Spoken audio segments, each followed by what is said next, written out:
Hello students, welcome to this channel. आज हम start करने वाले हैं क्लास 10 की बायोलॉजी, क्लास 10 का साइंस बायोलॉजी से चैप्टर 6 है लाइफ प्रोसेस। ठीक है, ये आज फर्स्ट वीडियो फर्स्ट लेक्चर है इस चैप्टर का।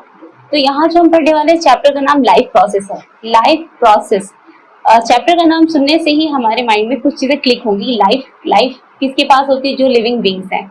प्रोसेस यानी लाइफ में होने वाले जो भी प्रोसेस हैं, मीन्स कि लिविंग बींग्स की लाइफ में क्या क्या प्रोसेसेस होते हैं उनको हम कहते हैं लाइफ प्रोसेस।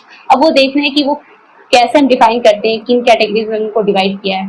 तो सबसे पहले तो सवाल ये उठता है कि जो क्वेश्चन मेनली जैसे चैप्टर हम पढ़ना शुरू करेंगे, सबसे पहले एक सवाल बनेगा कि what criteria do we use to decide whether something is alive और नॉट।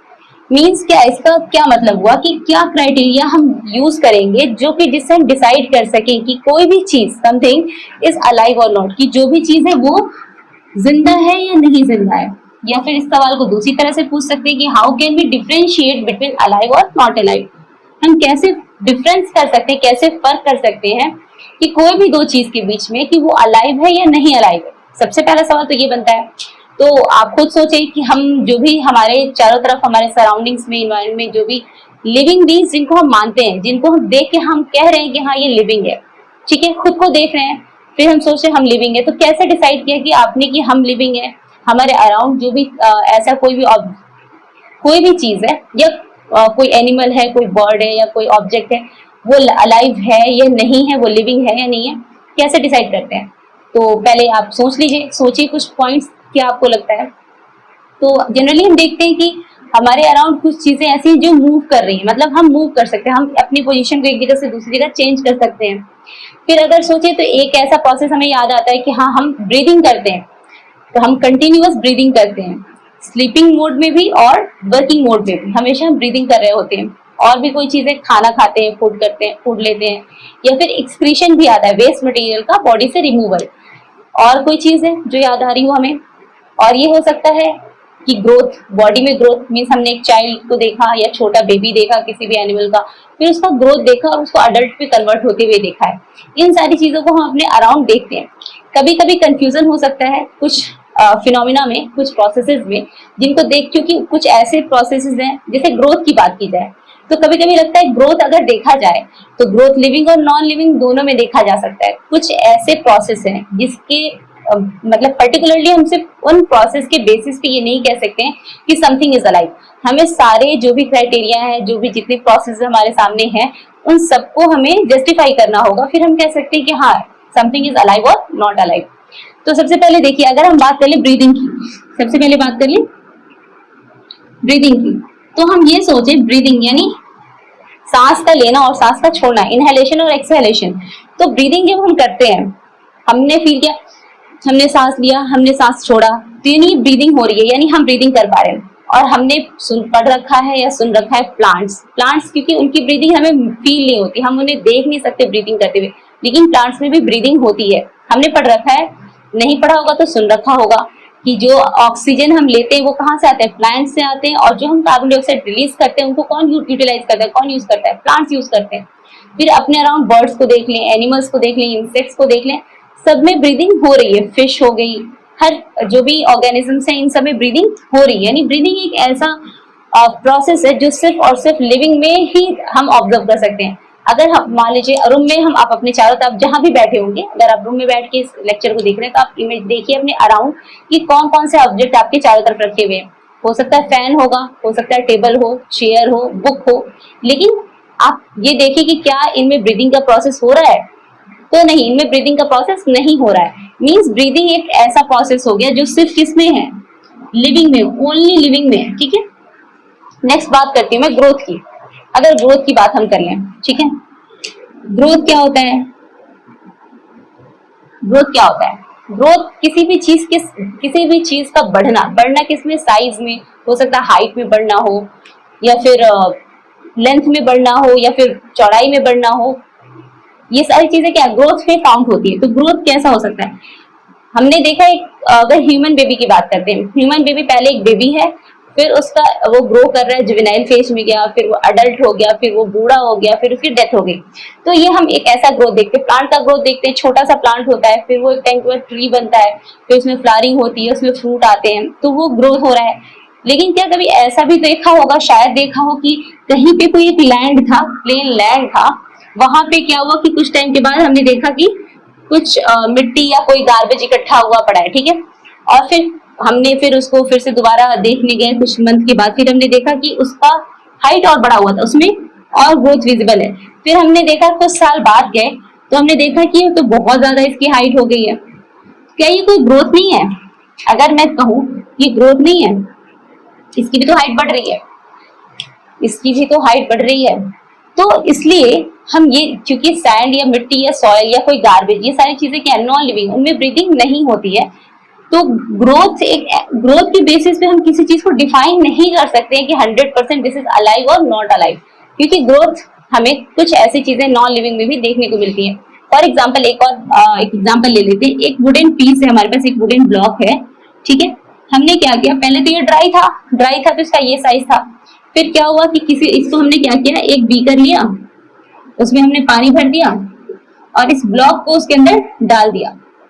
जब इस ब्लॉक को इसके अंदर डाल दिया, छोड़ दिया 24 आवर्स के लिए, 2 डेज के लिए, कुछ टाइम के लिए छोड़ दिया।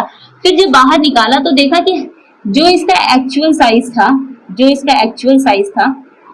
वन सेकेंड, जो इसका एक्चुअल साइज था, सपोज ये इसका एक्चुअल साइज था, उससे हल्का हल्का सा इसका साइज कैसा मिल रहा है, बड़ा हुआ हो, इसका साइज हल्का हल्का सा बढ़ा हुआ है, ठीक है। कभी ऐसा ऑब्जर्व किया हो, शायद इसको फील करने के लिए, मे भी ऑब्जर्व आप ना कर पाए तो इसको फील करने के लिए एक और हमारे पास एग्जांपल है। जैसे क्या होता है कि हमने देखा है में रेनी सीजन की बात कर लेते हैं। दरवाजे होते हैं अगर लकड़ी के बने हुए हैं, ठीक है, वुड से बने हुए हैं, और जिनके घर में, या फिर कभी कहीं से मॉइस्चर, जब बरसात ज्यादा होती है कंटिन्यू, तो मॉइस्चर बहुत ज्यादा होता है एटमोस्फियर में, या फिर कभी ऐसा हो जाए कि वाटर लॉगिंग सिचुएशन हो जाए, या कहीं से उस पे पानी आ रहा है, तो गेट खोलने और बंद करने में काफी ज्यादा हमें प्रेशर, काफी टाइट हो जाता है। गेट जब हम लॉक करते हैं वो काफी टाइट हो जाता है। कुछ लोगों ने इसको ऑब्जर्व किया होगा, शायद कुछ लोगों ने नहीं ऑब्जर्व किया होगा। तो उसमें क्या होता है, जो साइज होता है, जो डोर का साइज होता है, उसमें थोड़ा सा, बहुत ही जरा सा मिलीमीटर में भी या उससे कम हम कह सकते हैं ग्रोथ हो जाता है, जिसकी वजह से वो जो उसका हमने शेप बनाया था एग्जैक्टली जहां से उसको लॉक होना चाहिए था, वो प्रॉब्लम करता है। तो ग्रोथ एक ऐसा फैक्टर नहीं हुआ जो कि लिविंग और नॉन लिविंग को एग्जैक्टली डिफरेंशिएट कर सके, ठीक है। नेक्स्ट बात करते हैं, ब्रीदिंग हो गया, ग्रोथ हो गया, और देख लीजिए एक्सक्रीशन की बात करते हैं। एक्सक्रीशन क्या चीज होती है? सबसे पहले एक्सक्रीशन क्या चीज होती है? एक्सक्रीशन मतलब removal of waste material from the body से किसी भी तरह की वेस्ट मटेरियल का रिमूवल बॉडी से बाहर को, उसको हम क्या कहते हैं, एक्सक्रीशन कहते हैं। तो कभी नोटिस करके देखती, क्या कभी ऐसा हुआ है कि पंखे से कुछ हमने, पंखा चल रहा है, इलेक्ट्रिसिटी उसको दी जा रही है और कोई वेस्ट उधर से निकल रहा हो, मतलब कोई चीज उधर से वेस्ट होके आ रही है, कभी हमने नहीं देखा। या फिर कभी हम कोई अदर चीज, बुक रखा हुआ है, बुक में कभी हमने देखा हो कि अलग से कुछ नया आ गया, उसमें एक्स्ट्रा मटेरियल आ गया, ऐसा भी कभी नहीं होता है। तो एक्सक्रीशन भी एक ऐसा प्रोसेस है जो सिर्फ किस में होता है, लिविंग ऑर्गेनिजम्स में होता है। एक्सक्रीशन किस में होता है, लिविंग ऑर्गेनिज्म में होता है। ये तो कुछ विजिबल प्रोसेसेस है जो हम हमेशा देखते हैं, ठीक है। अगर सॉरी चलिए एक्सक्रीशन की बात करते हैं। तो एक्सक्रीशन एक ऐसा प्रोसेस है जो सिर्फ किसमें देखने को मिलता है, लिविंग ऑर्गेनिज्म में। नेक्स्ट बात करते हैं और कोई प्रोसेस जो हमने देखा हो और जिसको हमने ऑब्जर्व किया हो।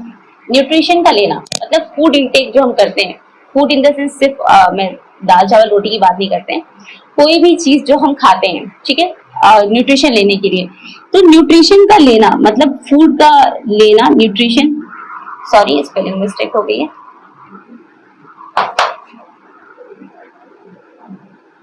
न्यूट्रिशन का लेना भी क्या है, किसका प्रोसेस है। कभी हमने नहीं देखा कि एक चेयर जो हमारे रूम में रखा हुआ उसे हमें कुछ खिलाना पड़ रहा है, या उसे हमें उसकी देखभाल करनी पड़ी, उसे कोई किसी भी काइंड ऑफ न्यूट्रिशन उसे हमें प्रोवाइड करना पड़ रहा है।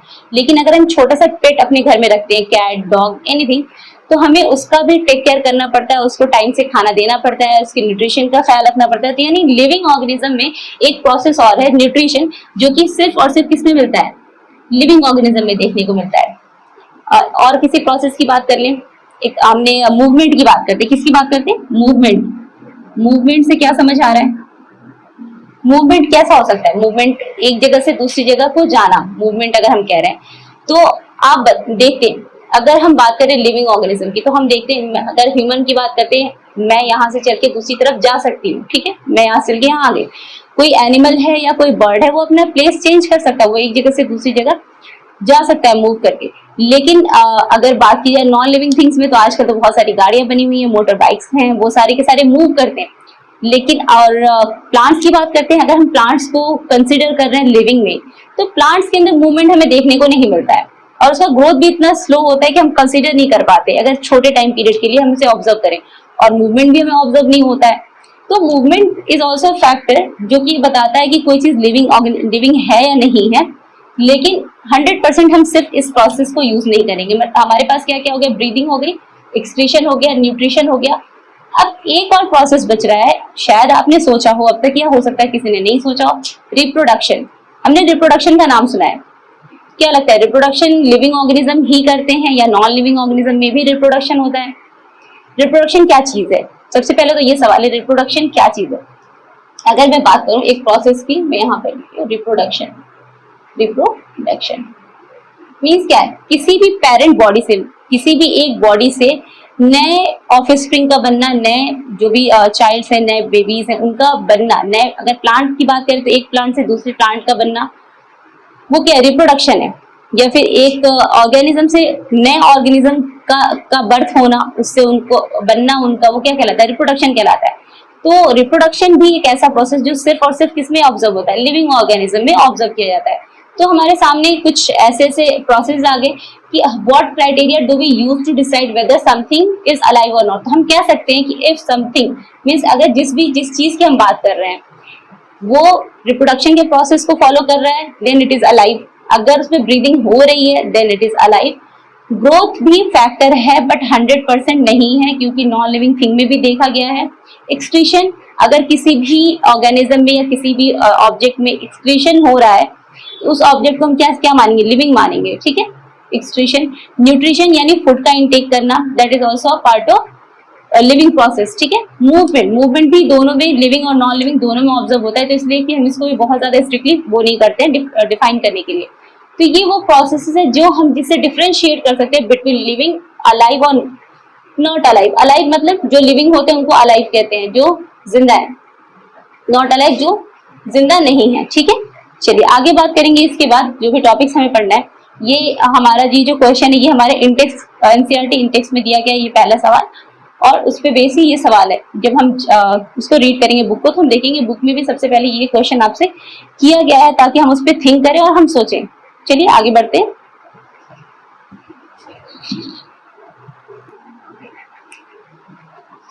लाइफ प्रोसेस पढ़ने के टाइम हमें मेनली 4 प्रोसेसेस पढ़ने हैं। इस चैप्टर को मेजर 4 कैटेगरीज में डिवाइड किया गया है। सबसे पहला कैटेगरी जो हमें पढ़ना है वो हमारा न्यूट्रिशन का पार्ट।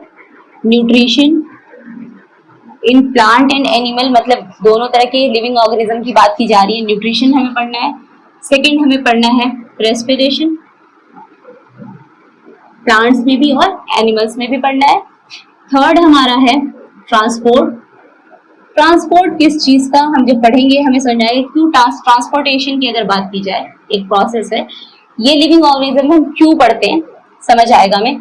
फोर्थ है हमारा आपका एक्सक्रीशन। एक्सक्रीशन इसे भी हमें पढ़ना है। ये मेजर 4 पार्ट्स में अगर देखा जाए इस चैप्टर को डिवाइड करें, इन 4 मेजर प्रोसेसेस को हमें पढ़ना है। इनसे रिलेटेड ऑर्गन्स को पढ़ना है, इनसे रिलेटेड सिस्टम्स को पढ़ना है, इनके मैकेनिज्म को समझना ओवरऑल। लेकिन इसको समझने और इसको पढ़ने से पहले अगर हम बात करें, अगर हम ऑर्गेनिजम्स के बारे में सोचें, हमने बहुत तरह के ऑर्गेनिजम्स देखे हैं। हमने नाम सुन रखा होगा माइक्रो ऑर्गेनिजम्स भी का भी नाम हमने सुन रखा है। माइक्रो मीन्स छोटे, ऐसे ऑर्गेनिजम्स जिनको हम आंख से नहीं देख सकते हैं, ठीक है।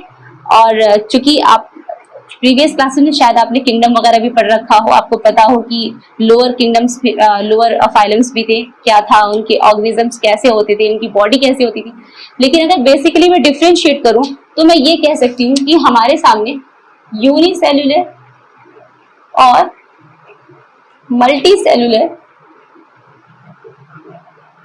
ऑर्गेनिजम्स की 2 कैटेगरी बन जाएगी। यूनिसेल्युलर ऑर्गेनिजम्स वो ऑर्गेनिज्म जो सिंगल सेल्ड हैं। कैसे हैं?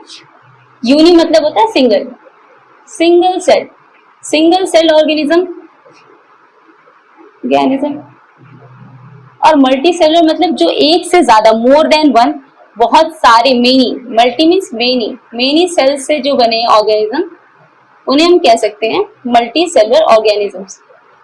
तो ये दो बहुत मेजर डिफरेंशिएशन है अगर देखा जाए। यूनिसेलुलर की कैटेगरीज जहाँ सिर्फ एक ही सेल है और उसमें ये सारे प्रोसेसेस होने हैं, ये कैसे होता होगा। सेकंड है हमारा मल्टी सेलुलर ऑर्गेनिजम्स को, जिनको एक अलग पार्ट में रख दिया गया है। ज्यादातर जो ऑर्गेनिजम्स हम करते हैं या देखते हैं वो मल्टी सेलुलर हैं, तो इनके अंदर ये सारे प्रोसेस कैसे होते होंगे।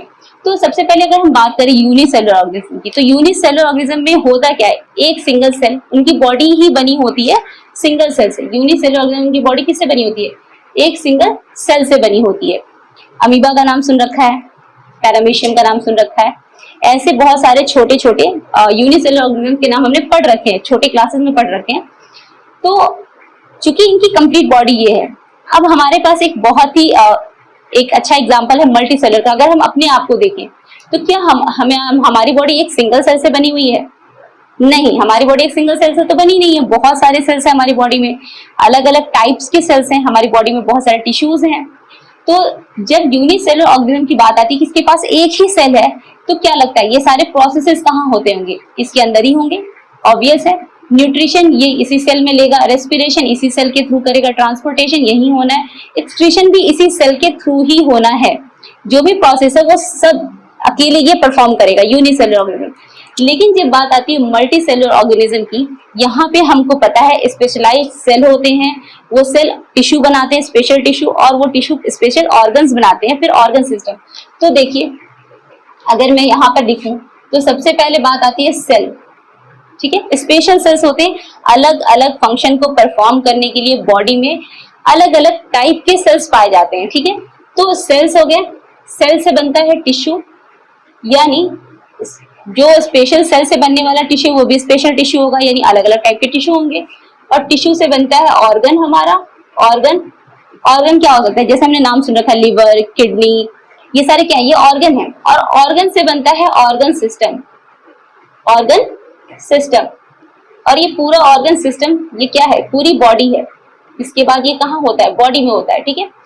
तो मल्टी सेलुलर ऑर्गेनिज्म में तो पहली बात एक तो सेल्स, मिलियंस ऑफ सेल्स हैं, वो भी स्पेशल सेल्स है। कैसे हैं, स्पेशल, अलग अलग फंक्शन को परफॉर्म करने के लिए अलग अलग टाइप्स के सेल्स प्रेजेंट होते हैं, किसमें, मल्टी सेलुलर ऑर्गेनिजम्स में, ठीक है।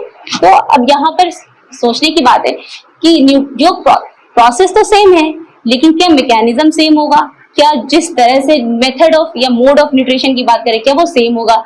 रेस्पिरेशन दोनों में होगा, सिंगल में भी होगा, यूनिसेलुलर में भी और मल्टी सेलुलर में भी। तो क्या फर्क है, रेस्पिरेशन में क्या डिफरेंस है उनके प्रोसेस में। तो एक चीज आपने सुन रखी होगी, एक टर्म है, मैं इसकी बात करती हूँ, डिफ्यूजन।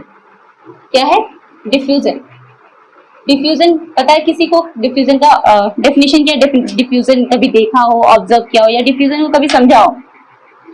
चलिए मैं बात करती हूँ, डिफ्यूजन क्या चीज होता है, कभी सोचा हो, सोचेंगे थोड़ा इस पे, आप अपना सोचते रहिए, फिर हम मैं जब तक यहाँ बात करती हूँ। न्यूट्रिशन, फूड इनटेक की बात करते हैं। यूनिसेलुलर ऑर्गेनिज्म में क्या होता है कि जो भी फूड पार्टिकल का आपको आना है वो फूड पार्टिकल डायरेक्ट सेल में आता है, ठीक है। और अगर यहाँ पे क्या होना है, रेस्पिरेशन होना है, यानी एक्सचेंज ऑफ गैसेस होना है, तो कहाँ पर होगा, यहीं पर होगा। ये सेलेन है, इसके थ्रू ही सारी चीजें हो रही हैं। ट्रांसपोर्टेशन हो रहा है, यानी कोई भी चीज जो इसके अंदर आई है वो कहाँ ट्रांसपोर्ट होगी, इसके अंदर ही ट्रांसपोर्ट होगी। एक्सक्रीशन जो होना है वो इसी सेल मेम्ब्रेन के थ्रू होना है, और जो भी मटेरियल है वो बॉडी से बाहर आ जाएगा। यानी बहुत इजी है, कोई सिस्टम नहीं है, कोई लंबा मेथड नहीं है, कोई टफ मैकेनिज्म नहीं है यूनिसेलुलर ऑर्गेनिज्म में। यानी यहाँ जो भी चीज होती है वो बहुत इजीली हो जाती है। अब डिफ्यूजन क्या है, डिफ्यूजन एक प्रोसेस है, ठीक है। इस प्रोसेस में क्या होता है कि कोई भी सब्सटेंस, अगर हम बात करें, यहाँ पे बहुत सारी चीज, बहुत सारा कुछ परफ्यूम है या कोई स्मेल है किसी भी चीज की, एक पार्ट में है, और अगर यहाँ पे कोई बैरियर ना हो, यहाँ अगर मैंने एक बैरियर लगा दिया, अगर ये बैरियर ना हो, ये क्या होगा, ये ट्रांसफर हो जाएगा यहाँ से यहाँ तक, ठीक है। या बैरियर ऐसा हो जो परमिएबल हो, मतलब अलाउ करे सब्सटेंस का मूवमेंट एक प्लेस से दूसरी प्लेस की तरफ। तो हायर कंसंट्रेशन से किसी भी सब्सटेंस का लोअर कंसंट्रेशन में मूव करना, ठीक है।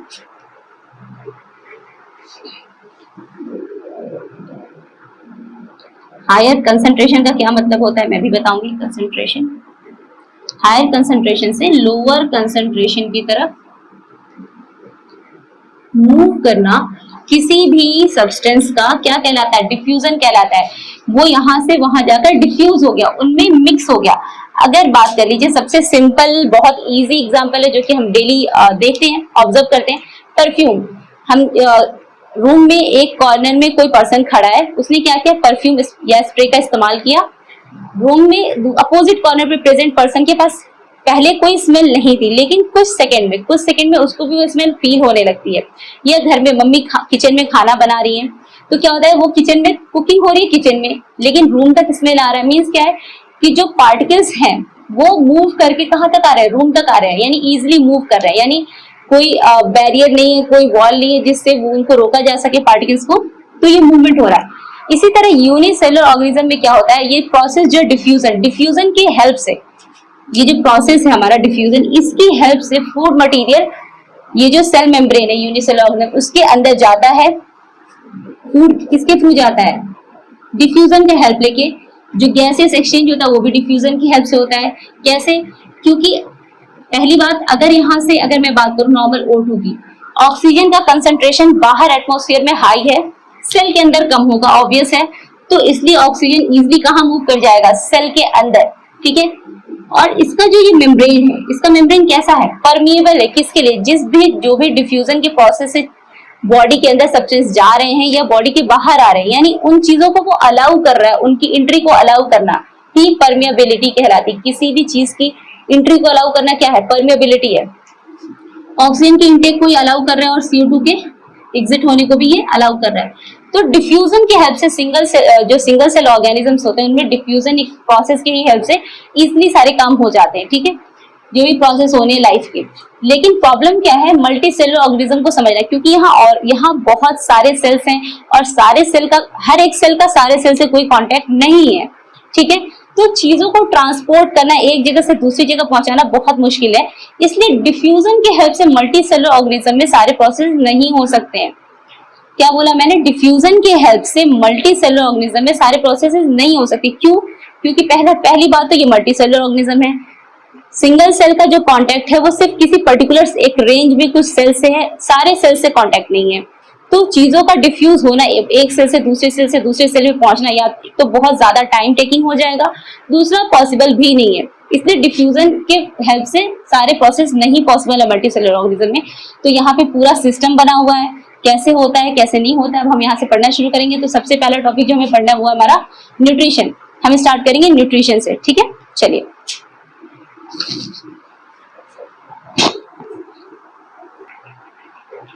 चलिए, तो हमारा सबसे पहला टॉपिक, इसका चैप्टर का फर्स्ट पार्ट जो मेजर पार्ट है जो हमें समझना है वो है न्यूट्रिशन। न्यूट्रिशन सारे ऑर्गेनिज्म में, लिविंग नहीं, प्लांट में, एनिमल में, यूनिसेलुलर, मल्टीसेलुलर जो भी है उन सब में न्यूट्रिशन की बात करते हैं। तो न्यूट्रिशन, सबसे पहले सवाल आता है व्हाट इज न्यूट्रिशन। तो व्हाट इज न्यूट्रिशन, जरा सोचेंगे हम इस पे कि न्यूट्रिशन क्या चीज होती है। जनरली ये हमारे दिमाग में आता है जब ये टर्म हम सुनते हैं न्यूट्रिशन, कि हम कुछ खाते हैं, हम हेल्दी चीजें खाते हैं या कोई भी ऐसी डाइट लेते हैं जिससे हमारी बॉडी को क्या मिलता है, एनर्जी मिलता है। तो यही है न्यूट्रिशन। न्यूट्रिशन क्या है, एक प्रोसेस है। Nutrition is a process. Nutrition क्या है, it is a process, it is a process of taking materials, या मटीरियल को क्या कह सकते हैं, food, inside the body to get energy. किसके लिए, टू गेट एनर्जी, यानी एनर्जी को, क्योंकि हमारी बॉडी को एनर्जी चाहिए। कोई भी फंक्शन हो रही है हमारी बॉडी में, एक बार सोचते हैं, जैसे हम अभी कोई भी वर्क कर रहे हैं, एक्टिविटी कर रहे हैं, एक्टिव है, हम अभी ब्रीदिंग कर रहे हैं, हमें मालूम है, लेकिन जब हम सो जाते हैं तो क्या है, ब्रीदिंग क्या बंद हो जाती है सोने के बाद? कभी नहीं, ब्रीदिंग तो बंद नहीं होती, हार्ट बीट नहीं बंद होता है, डाइजेशन का प्रोसेस नहीं रुकता है। यानी जो इंटरनल बहुत सारे ऐसे फंक्शंस हैं, प्रोसेसेस जो स्टिल कंटिन्यू रहते हैं जब हम सो जाते हैं, सोने के बाद भी। तो उनके लिए भी एनर्जी चाहिए। तो वो एनर्जी कहाँ से आएगी? कोई भी काम करें या जो भी हमारी बॉडी के अंदर ऑलरेडी कुछ वर्क्स हो रहे हैं, उनको कंप्लीट करने के लिए, उनको परफॉर्म करने के लिए एनर्जी की जरूरत पड़ती है। और उस एनर्जी के लिए हम क्या करते हैं, खाना खाते हैं। कोई भी जो भी चीजें खाते हैं जिसको हम फूड कह रहे हैं या कोई मटेरियल, तो ये वो प्रोसेस है, it is a process of taking material और food inside the body to get energy. Energy को लेने के लिए किया गया प्रोसेस ही कहलाता है न्यूट्रिशन। अब वो चीज क्या है जो हम खाते हैं न्यूट्रिशन लेने के लिए, उसको टर्म दिया गया न्यूट्रिएंट। क्या बोला गया? न्यूट्रिएंट। यानी any food material that we take to get energy, energy को लेने के लिए जो भी फूड मटेरियल हम लेते हैं उसको ही क्या कहा गया? न्यूट्रिएंट कहा गया। हम कह सकते हैं कि any food material that we use, that we take और we take to get energy. We means, we की जगह मैं ये कह सकती हूँ organism, living organism.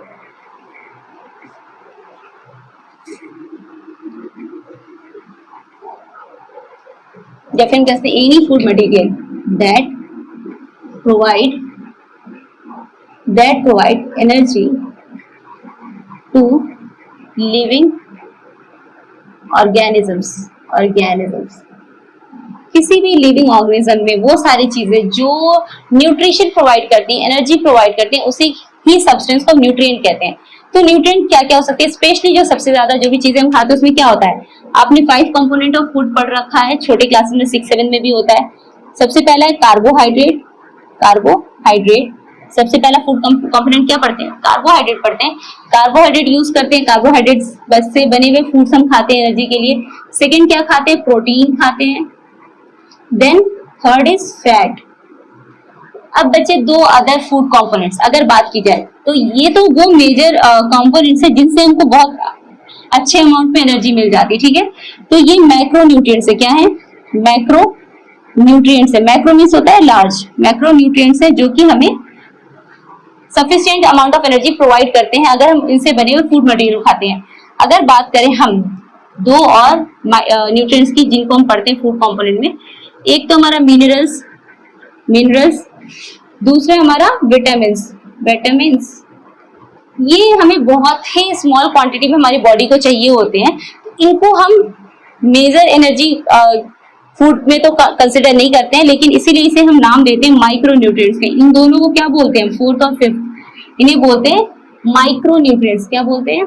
Micro nutrients. Micro मतलब लेस, छोटा। माइक्रो मीन्स होता है स्मॉल। यानी अगर कोई भी फूड ऐसा मटेरियल जो स्मॉल अमाउंट में बॉडी को रिक्वायर्ड होता है, उस वो है एग्जांपल हमारा मिनरल और विटामिन्स, जो कि माइक्रो न्यूट्रिएंट कहलाता है। लेकिन जो मेजर पोर्शन है जो हमें बहुत एक्सेस या abundant amount, sufficient amount of energy हमारी बॉडी को प्रोवाइड करता है, हमारी in the sense all living organism को, वो है कार्बोहाइड्रेट, प्रोटीन और फैट। तो ये तो हो गया न्यूट्रिशन का प्रोसेस और न्यूट्रिएंट्स जो हम लेते हैं। अब इसके बाद जब हम आगे बढ़ते हैं तो कुछ 2 कैटेगरीज हमारे सामने आती हैं। मोड ऑफ न्यूट्रिशन हमें समझना है कि न्यूट्रिशन लेने का क्या क्या मोड हो सकता है, क्या क्या तरीका हो सकता है, मैकेनिज्म क्या हो सकता है, तो हम उसको समझेंगे। यानी हमारा नेक्स्ट टॉपिक जो है वो है mode of nutrition. Next topic है हमारा मोड ऑफ न्यूट्रिशन।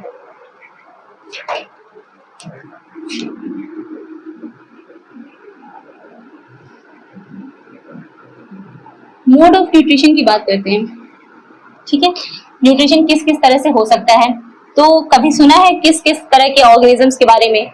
पहले तो बात करते हैं ऑर्गेनिज्म से ही स्टार्ट करते हैं, प्लांट्स की बात करते हैं। प्लांट्स अपना खाना कैसे बनाते हैं? क्या उनके पास कोई किचन है, कोई रूम है, या कोई ऐसी चीज है जो उनको खाना बना के ला के दे देती है जिसे वो खाना ले लेते हैं? प्लांट्स का तो हमने क्या पढ़ रखा है या सुन रखा है कभी भी, या शायद आपने फोटोसिंथेसिस का नाम सुना हो। फोटोसिंथेसिस एक ऐसा प्रोसेस है जो प्लांट्स खुद करते हैं। उनके अंदर वो होती है प्रोसेस जिसकी वजह से फूड मटेरियल सिंथेसाइज होता है, उनकी बॉडी में ही सिंथेसाइज होता है, उनको वो स्टोर करते हैं और जब उनको नीड होता है वो यूज करते हैं। तो एक तो कैटेगरी होगी प्लांट की जैसी, यानी जो अपना फूड मटेरियल खुद बनाने वाले हैं। अब बात करते हैं, हम अपनी बात कर लें, यानी या हमारे अराउंड जो भी एनिमल्स हैं, डॉग की बात कर लेते हैं। क्या लगता है, हम जो खाना हम बना रहे हैं तो हम उस फूड को सिर्फ कुक कर रहे हैं। जो हम बाहर से ले आते हैं फूड, चाहे वो वेज हो या नॉन वेज, यानी फ्लैश ले आए किसी चीज का, मीट लेकर आ रहे हैं या फिर हम वेजिटेबल्स को लेकर आ रहे हैं, फिश लेकर आ रहे हैं, तो वो तो ऑलरेडी एक बॉडी है जो जिसको हम लाके क्या करते हैं, कुक करते हैं और उसको हम खाते हैं, ठीक है। न्यूट्रिशन के लिए हम उसको खाते हैं। तो क्या जो फूड मटेरियल हम ले रहे हैं वो तो हमारी अवेलेबिलिटी के हिसाब से, यानी जो हमारे अभी अवेलेबल है मार्केट में, हम उसके हिसाब से जाते हैं, परचेज करते हैं और ले आके इस्तेमाल कर लेते हैं, या फील्ड में जो लोग ग्रो करते होंगे फार्मर्स वो उसको यूज कर लेते हैं, लेकिन वो हमारी बॉडी में ऑलरेडी सिंथेसाइज नहीं होती है। वो मटेरियल है जो बाहर सिंथेसाइज हुई, बाहर उनकी बॉडी जनरेट हुई और हमने उसको कुक किया और खा लिया, या बिना कुक के कच्चा भी खा सकते हैं। ऐसा नहीं, रॉ मटेरियल बनाना, फ्रूट जो भी हम खाते हैं वो तो सारे कच्चे ही खाते हैं, रॉ मटेरियल्स खाते हैं। तो यानी दो कैटेगरी है ऑर्गेनिजम्स में, एक वो कैटेगरी जो अपना खाना खुद बनाएगी, दूसरी कैटेगरी जिसको बना बनाया अवेलेबल जो भी खाना मिलेगा उसको वो खा लेगी, कच्चा खा ले या फिर उसको कुकिंग करके खा ले, ठीक है।